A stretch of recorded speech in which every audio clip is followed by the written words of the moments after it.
All right, we'll bring in Lieutenant Colonel Jonathan Conricus, a retired IDF spokesperson now with the Foundation for Defense of Democracy. It's good to see you, Colonel. Thanks so much for coming on. Just overall, to help us understand, is this a ceasefire with Hezbollah or is it with Lebanon? And what is the significance of understanding that? Yes, good morning. Thank you for having me. Finally, something almost positive coming out of the Middle East. But unfortunately, we have to put this into context. It is only between Israel and the Lebanese state. The guarantors of this agreement are the US and France, which is important. But unfortunately, Hezbollah isn't really a signatory, and neither is the Iranian regime, the one that funds and equips and guides Hezbollah in Lebanon.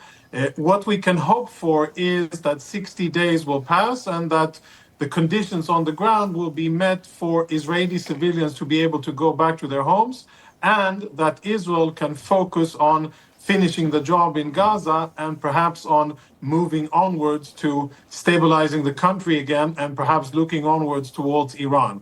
It is the first day so far without any significant events and no violations, but really the big questions are: how will this hold? Who will verify it? And how can Israelis be assured that it is indeed safe to go back home, the homes that they were forced to evacuate on the 8th of October and haven't been back to since? So the UN has promised to enforce this ceasefire. Are you at all skeptical about their ability to do so or their willingness to do so? I'm not skeptical. I'm just realistic. And I think that there is an abundance of proof that shows that the UN neither has the ability nor the real intention to implement it. And the only people, the only organization and country that will really safeguard Israelis is Israel. And Israel will have to rely on its military capabilities, of course, its alliance with the US. And what Israel was really adamant about here was that it will have the ability to exercise full operational freedom and to deal with violations when Hezbollah will try to do it, when Hezbollah will try to go down to the south and establish itself along the border with Israel, and then when they will again try to build military infrastructure that they are going to plan to use against the Israelis. So the testing time isn't in the coming days. It'll more be about, is this going to be implemented, or is Hezbollah going to fire rockets, which I don't think that they will. But the test will come in perhaps after the 60 days, and how far Hezbollah will go down south and how they will try to stretch the borders and the limits of the implementation. That will be the test. And then Israel will have to be strong and resolute and make sure that Israeli civilians are protected despite Hezbollah's attempts. And you see the blue line there, the movement that you would see in the 60-day region pushing back there from southern Lebanon. So speaking of this, in reading, it appears that the U.S., France, a part of brokering this deal, President Biden of the United States taking credit for this, saying, quote, this is on X, he says, in this post, quote, today I have good news to report from the Middle East. I have spoken to the prime ministers of Lebanon and Israel, and I am pleased to announce they have accepted the United States' proposal to end the devastating conflict between Israel and Hezbollah. You pointed out that it's not with Hezbollah, that it is with Lebanon and the Lebanon government and having to seemingly secure something with that terrorist organization. There are other people, though, online that believe that Trump is behind this brokered deal. This account in Wokeness says Trump effect already in full swing. Colin Rugg on X stating everyone knows you had nothing to do with this, referring to President Biden, the current president. And Kevin Sorbo, the actor, he also said thank you to Trump. So there are a lot of thoughts. There are a lot of opinions out there. Did President-elect Trump in any capacity play any role in this agreement? I think that first and foremost, we should give credit to the current American administration for getting this done. I don't think it's a perfect deal here because, and the choice of words here is not how I would have it, what the president said about ending the conflict. This doesn't end the conflict between Israel and Hezbollah. It just puts a temporary ceasefire.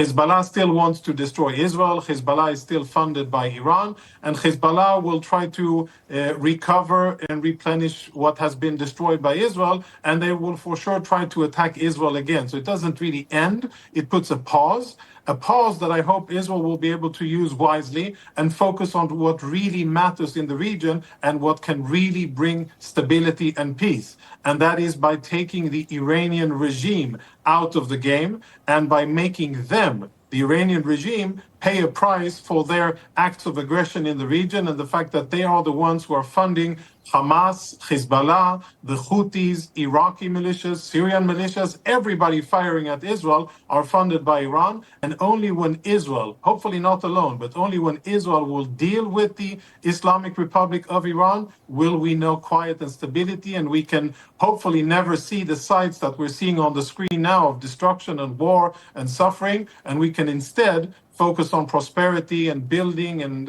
culture and agriculture and high tech and all of the other things that are dear to life and are good, and not dealing with war and having to defend ourselves against aggression. Colonel Netanyahu made a televised address. He said one of the weapons for this ceasefire, we have it as, quote, to give our forces a breather and replenish stocks. And I say it openly, it is no secret that there have been big delays in weapons and munitions deliveries. These delays will be resolved soon. We will receive supplies of advanced weaponry that will keep our soldiers safe and give us more strike force to complete our mission. What do you think he's referring to there? And does this have to do with a delay from the U.S. in delivering what he's talking about? As far as I understand, yes, that is what he is insinuating. And there's been lots of muddy waters and bad politics between Jerusalem and Washington. Unfortunately, Israel finds itself restricted in terms of its independence and its ability to defend itself and execute its own political and diplomatic and military choices, and that is unfortunate. I think while Israelis and Israeli politicians are very grateful for the support that Israel gets from the United States of America, military and diplomatic, I think that what the Prime Minister insinuates here is that there is room for improvement, which would be good for both countries. I think it would be much better for the U.S. to have a totally victorious Israel in the Middle East. Israel is a very loyal, I would say the most loyal American ally.